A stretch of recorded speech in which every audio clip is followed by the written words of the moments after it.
Nous sommes vraiment les vrais et les uniques témoins de notre apostolat à Homs, à tous les points de vue. Nous sommes ouverts à tout le monde. Et peut-être les autres n'aiment pas ça. Ça dérange certains. Mais nous sommes convaincus que notre présence est universelle pour tout le monde. On n'est pas seulement pour la communauté chrétienne ou latine, mais on est au service de tous les chrétiens et même des musulmans sans distinction.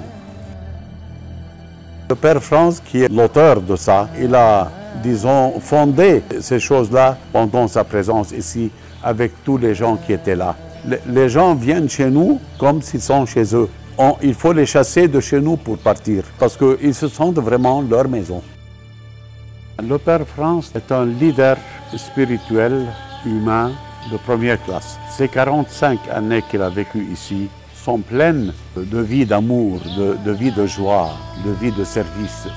Il donnait des retraites spirituelles, il accompagnait les malades psychologiques, il a même fait un projet socio-culturel, religieux, à une trentaine de kilomètres d'ici, pour des handicapés, une maison de prière pour les différentes religions, chrétiens et musulmans, et pour accueillir les gens les plus nécessiteux, pour passer un week-end, pour se reposer.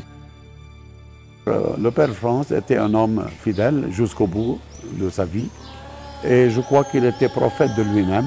Il savait très bien qu'il allait mourir ici, parce qu'il a vécu parmi les hommes armés. Et les hommes armés, il a été tué et puis enterré ici. Et les gens viennent régulièrement le visiter comme martyr. C'est un homme de service et d'amour à tout le monde. Il est probablement appelé à être reconnu par l'Église comme martyr. C'est un homme qui ne marche pas comme les autres, il est visé. C'est quelqu'un qui est venu avec armes et qui lui a demandé de sortir. Il n'a pas voulu sortir. Et à ce moment-là, on l'a tué. Et lui, bien sûr, il est fidèle à lui-même, fidèle à sa vocation. Il ne peut pas quand même se trahir, il ne peut pas se nier sa foi, sa vie, n'est-ce pas?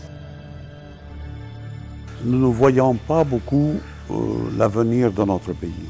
Est entre les mains des grandes puissances, cherchent leur propre intérêt et en dernier lieu, ils cherchent l'intérêt de la Syrie. Et l'Occident tout entier s'est trompé pour la Syrie. Pourquoi? Parce qu'ils ont préféré leur intérêt que l'intérêt du pays.